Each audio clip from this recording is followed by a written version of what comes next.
Mae'n edrych fel hwyl yn dydi o. Ond, dyw e ddim cyn symled ac y mae o'n ymddangos.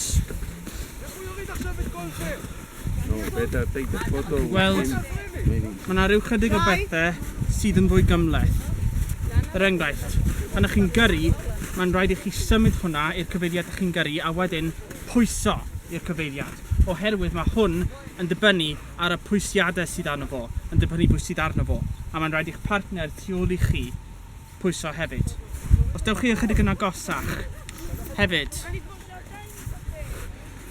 dyw e ddim cweit yn gweithio fel car. Mae hwn yn gwneud iddo fo i fynd ymlaen a jyst tynnu'r bus ffwrdd a mi fydd o'n stopio. Ond i stopio'n llwyr, mae angen tynnu'r brec. Ond dim ond tynnu'r brec os ydych chi yn mynd i stopio. Gosgwch hwn ar y diwedd i wneud yn siŵr fod e bant. Ac os dyn ni'n edrych ar y medr fan hyn, peidiwch mynd tu hwnt i 10 ar 20. Dyna be oedd ein cyngor ni. Ar wahan i hynny, mae'n weithio dda. A nawr mae'n amser i fynd nôl i'r hostel. Dewch gyda fi. Can I turn it off now?